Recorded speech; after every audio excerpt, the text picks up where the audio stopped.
ये कहानी है देवरानी कनिका और जेठानी नुपुर की। कनिका बहुत ही घमंडी और अकड़ू स्वभाव की होती है, वहीं नुपुर सीधी, सरल और नेक स्वभाव की। देवरानी कनिका का बेटा यश एक बड़े इंग्लिश स्कूल में पढ़ने जाता है, तो वहीं जेठानी नुपुर का बेटा श्लोक एक हिंदी स्कूल में। एक रोज माँ ये देखो, मैंने आज एक कविता को बहुत अच्छे से सुनाया पूरी कक्षा में, इसलिए टीचर ने मुझे ये 2 टॉफी दिए हैं। शाबाश बेटा, बहुत खूब बेटा, यूं ही तरक्की करते रहो, जुग जुग जियो। मम्मी, चॉकलेट ड्रिंक भिजवा दो मेरे रूम में, मैं वीडियो गेम खेलने जा रहा हूँ। माँ, मैं होमवर्क करने जा रहा हूँ। श्लोक की ये बात सुनकर कनिका को जलन महसूस होती है और वो कहती है, मेरा बेटा तो एक बड़े और पॉश इंग्लिश स्कूल में जाता है, बाकी लोग तो बस कविता ही बोलते रह जाएंगे। मेरा बेटा बहुत बड़ा तीर मारेगा। कविता ऐसे ही हर पल बस अपनी बेटी की इंग्लिश स्कूल से नूपुर को नीचा दिखाती रहती और खुद को बड़ा साबित करती रहती। लेकिन नूपुर को इस सब से कोई फर्क नहीं पड़ता और वो कुछ ना बोलकर चुप ही रहती। जहाँ कनिका अपने बेटे के हर फालतू के शौक को पूरा करके स्कूल में ढेर सारा पैसा लगाती, तो वहीं नूपुर अपने बेटे के साथ बैठकर उसकी पढ़ाई पर ध्यान देती। श्लोक बच्चा, ये ऐसे नहीं लिखते, इस पे ऊ की मात्रा लगाओ, तभी जाकर ये शब्द सरल और शुद्ध बनेगा, वरना इसे लोग अलग अंदाज में पुकारेंगे।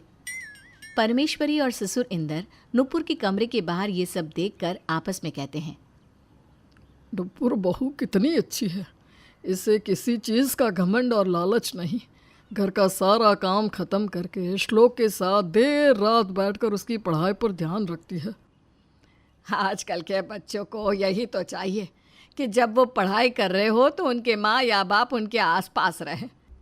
अक्सर माँ बाप से मिला हुआ सहारा हर बच्चे की ताकत बन जाता है। यश दिन भर एसी वाले कमरे में आराम से बैठकर कंप्यूटर पर वीडियो गेम खेलता है और जब भी कोई दरवाज़ा खोलकर कमरे में आता तो वो फौरन अपने हाथ में किताब ले लेता और पढ़ने का नाटक करता। और उसके माता पिता यानी कनिका और शान को लगता कि यश तो भाई पढ़ाई कर रहा है। अरे मेरा रॉक स्टार अब तक पढ़ाई कर रहा है।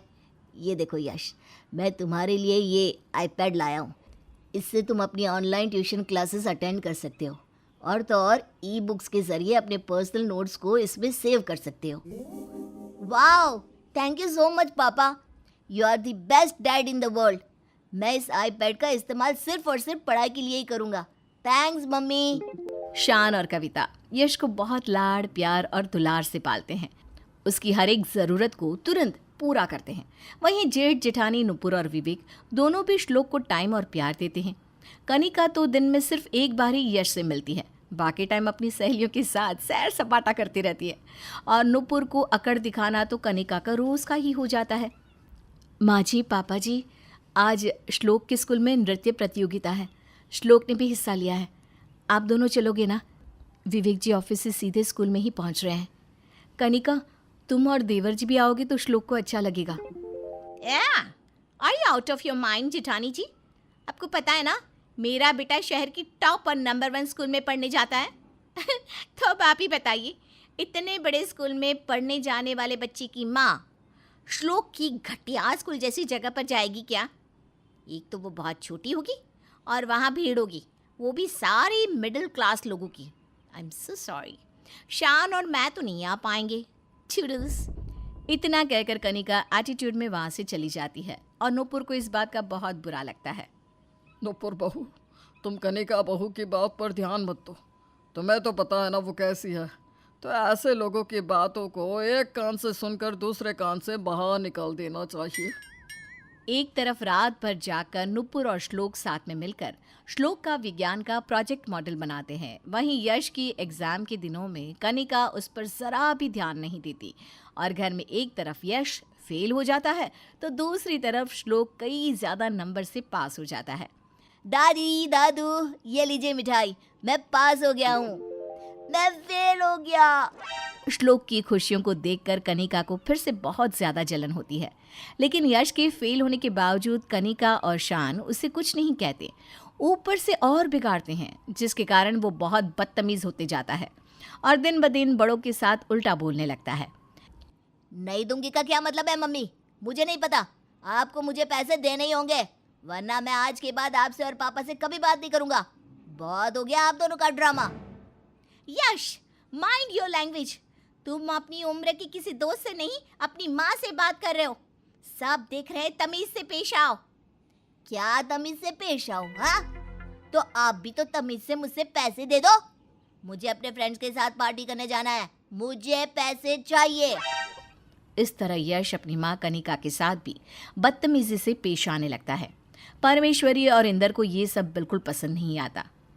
गुजरते समय के साथ यश बहुत बिगड़ने लगता है और एक दिन तो हद ही पार हो जाती है जब कनिका को यश के स्कूल से फ़ोन आता है और प्रिंसिपल कनिका से कहते हैं, हेलो यस, हाँ मैं यश बत्रा की मदर बोल रही हूँ। क्या हुआ?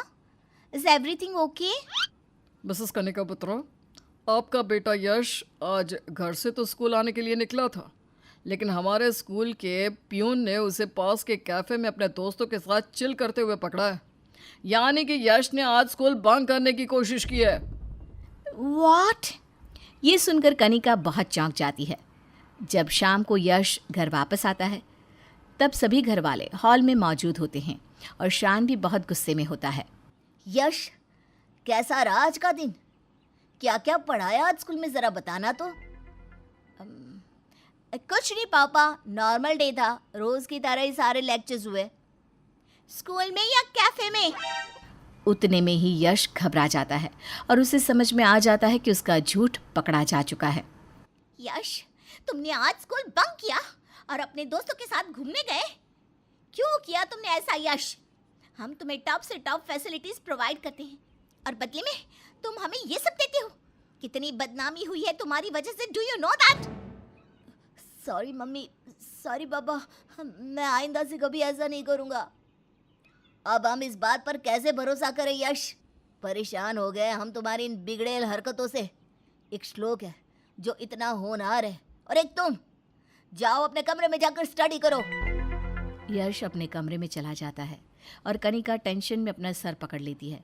तभी परमेश्वरी कहती है, कनिका बहू, तू स्कूल स्कूल करती है, इंग्लिश मीडियम का नारा लगाती है, लेकिन बच्चा बढ़ता है तो अपने घर से। देखो शान बेटा, कनिका बहू, सिर्फ बड़े स्कूल में एडमिशन कराने से, सारी अमीरों जैसी सुख सुविधा देने से और बेहिसाब पैसा लगाने से जिम्मेदारी खत्म नहीं होती तुम्हारी।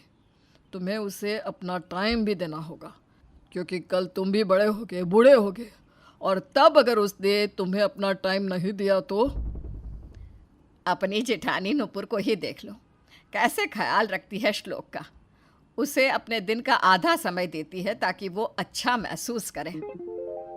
शायद आप लोग सही कह रहे हो, हमने ही कुछ ओवर कर दिया और जो करना था वो तो किया ही नहीं। हाँ माँ जी, आप सब सही हो। स्कूल तो अपनी जगह है, लेकिन हमें खुद भी अपने बच्चे को टाइम देना होगा ताकि हमारे साये में रहकर वो बिगड़े ना। कनिका अपनी गलती समझ जाती है और उसके बाद वो यश के प्रति नुपुर की तरह बर्ताव करने लगती है और अपना ज़्यादा टाइम यश को ही देती है। इसी सुधार के साथ जिठानी देवरानी का रिश्ता भी ठीक हो जाता है।